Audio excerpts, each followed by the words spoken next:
we'll be hitting the note, so to speak, hitting it and going, and I forget all the, I hate to say shit, but all the stuff that happened with the old band, the bad luck and troubles, and just the blues we had, and the tragedies, and it all goes away with this because we're going on, and the feelings are there from, I know Alan and Ronnie and Stevie and all of them are looking down on us with grins. I know this in my heart. I think I know, but as with Johnny's the only other person who would have to feel it that deep that it's all right to do this, from his brother. But I feel it, and I know it's all right. But anyway, I feel this. It's like all the old stuff didn't happen, and this is so good and new and fresh, and it's kind of like we deserve it because we had so much bad that, man, and just to play music, that's the only payback we want, But that's a real good way to explain it. I tell you, that is the truth. I mean, with me, myself, I wouldn't be doing it if I didn't believe that Ronnie would want me to do it. Yeah. Not at all. Because I got to die one day, and I wouldn't want him to meet me up there kicking my butt. But no, man, I loved him, man. He was my brother, and gosh, man, I wouldn't do it for no other reason but those reasons. And again, it just... It's like Johnny said earlier, we're not. I don't compare us even with the old band because we are different and new, but we can play the old stuff as good or better, as the old, because I played it with them, and but the new stuff is in its own way is as good or better, so to speak, and I'm real happy with that, and it really takes away from all the old hurt. Me and Ronnie we used to bass fish all the time.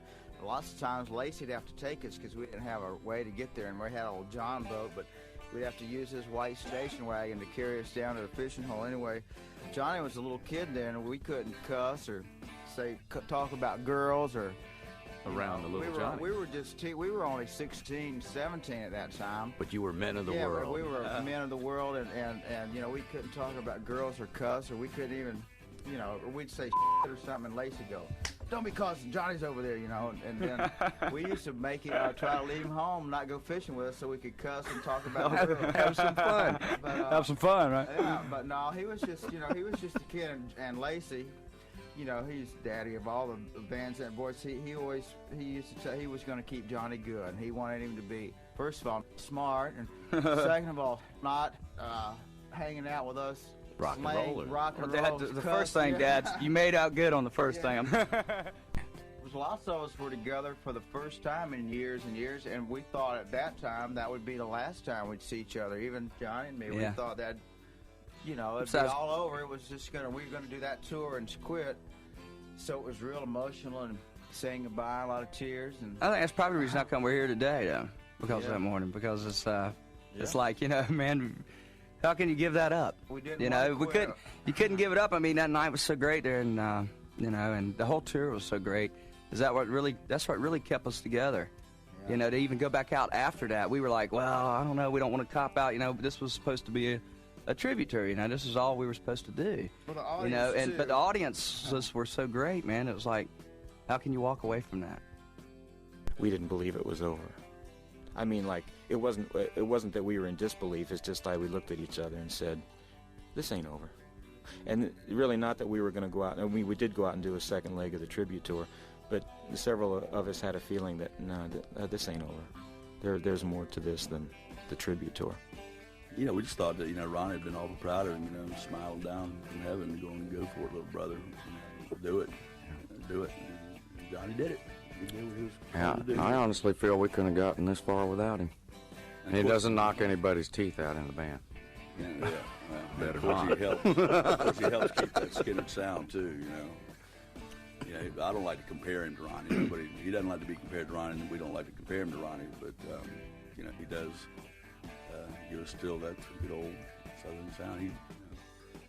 He worked. It worked. The fans keep the faith in us. That's what it's about. But I'm amazed every day, and it blows my mind even more lately, because since we started this, since the record's been done and we've been talking about going out and everything, it's just every day, we're into what we're doing more now is what I'm saying, instead of not doing the band we are now.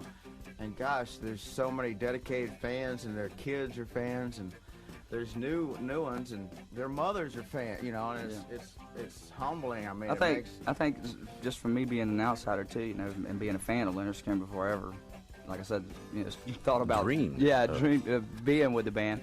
I was still there 10 years later. I was still keeping the faith, you know, myself. I was still listening to Lynyrd Skynyrd up until, you know, they asked me to come and sing with the band. I put myself, I'm as a fan too. I'm a fan of Lynyrd Skynyrd. So I think for me, you know, looking at it that way, if we would have never done this, I would have still been there 20 years from that time. But I think the thing with Skynyrd is that it's kind of like the Stones and Zeppelin and, you know, and the Almonds. You know, there's that following there. It's real stuff. It's the roots of rock and roll. The Southern pride that, you know, I haven't been through everything we've been through, and knowing that we still have the availability and opportunity and still can do it. You know, it's what we do best and what we love the best too. You know? We know we can't do it all our lives. You know, eventually we're going to be too old to do it. So I think, and the music that we're creating is just still there, and I can't leave it. I can't give up. I can't think of anything else I'd rather do.